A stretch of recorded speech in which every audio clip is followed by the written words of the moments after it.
میں نے اپنے دل میں سوچا کہ سمجھ میں نہیں آتا آخر ایسی حسین اور جوان عورت اس اندھے مرد کے ساتھ اس ویران مکان میں کیوں، اور وہ آدمی تو مجھے اس دنیا کی مخلوق کی معلوم نہیں ہو رہا تھا۔ ضرور کوئی بدرو ہے، مگر اس بدرو کے ساتھ اس عورت کا کیا تعلق ہے؟ جسم کے ساتھ میرا ذہن بھی تھک گیا تھا، اس لیے میں اپنے ہی سوال کا کوئی تسلی بخش جواب نہ دے سکا۔ البتہ میں نے یہ طے کیا کہ صبح ضرور اس عورت سے اس مسئلے کا حل دریافت کرنے کی کوشش کروں گا۔ بستر پر لیٹتے ہوئے ایک دفعہ پھر میرے دل میں گرم گرم غسل کی زبردست خواہش پیدا ہوئی۔ تب مجھے یاد آیا ممکن ہے وہ چھوٹا سا دروازہ جس میں قفل لگا ہے کسی غسل خانے کا دروازہ ہو، اسے کسی ترکیب سے کھولنا چاہیے۔ میں بستر سے اٹھ کر اس دروازے کے قریب گیا اور دروازے کا بغور معائنہ کیا، پھر ہاتھوں کی پوری قوت سے اسے کھولنے لگا، مگر اس میں اندر کی طرف قفل لگا تھا۔ میں ہمیشہ کئی قسم کی چابیوں کا گچھا اپنے ساتھ رکھتا ہوں۔ میں نے کوٹ کی جیب سے یہ گچھا نکالا اور باری باری ہر چابی تالے کی سوراخ میں آزمانے لگا۔ یہ کوشش آخری بار کارآمد ثابت ہوئی اور ایک چابی سے قفل کھل گیا۔ دروازہ کھلتے دل خوش ہو گیا کیونکہ یہ واقعی غسل خانہ تھا، مگر تھا بے حد غلیظ۔ خدا معلوم کتنے عرصے سے اس میں صفائی نہیں ہوئی تھی، اس لیے میں نے یہاں موم بتی تلاش کرنی چاہی، مگر آپ کو معلوم ہے کہ انسان کو وقت پر وہی شے نہیں ملتی جس کی اسے بے حد ضرورت ہوتی ہے۔ میں نے سوچا لعنت بھیجو، اگر روشنی نہ صحیح تو کیا غضب ہو جائے گا، کیا غسل اندھیرے میں نہیں کیا جا سکتا؟ یہ سوچ کر میں نے ٹینکی میں لگی ہوئی ٹوٹی کھول دی۔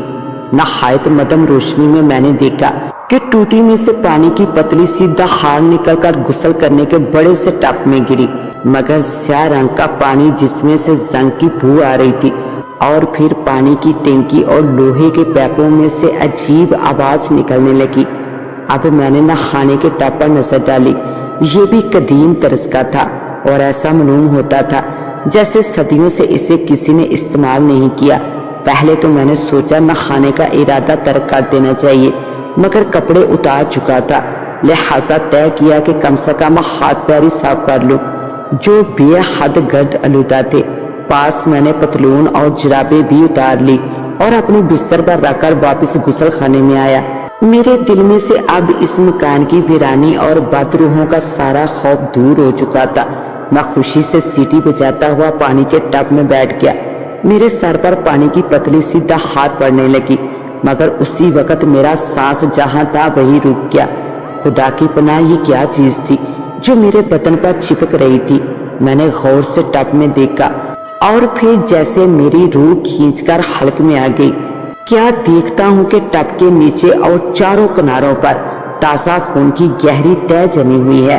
میرے منہ سے ہلکی سی چیخ نکلی اور میں اچھل کر ٹب میں سے باہر نکلا، اور پھر مجھے کچھ خبر نہ رہی کہ میں کہاں ہوں اور کہاں نہیں۔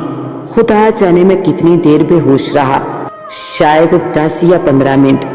جب مجھے ہوش آیا تو میں نے اپنے آپ کو اسی مکروہ اور غلیظ ٹب کے پاس پڑے ہوئے پایا، اور میرے ہاتھوں پیروں پر خون جم کر سخت ہو گیا تھا۔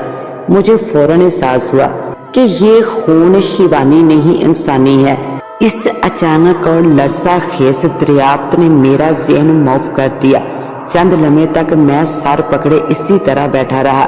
ایک ویران مکان کے اندر آدھی رات کو انسانی خون سے بھرے ہوئے ٹب میں غسل کرنے کا حادثہ اتنا بھیانک اور دہشت انگیز تھا کہ اس نے میری تمام ذہنی و جسمانی قوتیں سلیپ کر کے رکھ دی تھی۔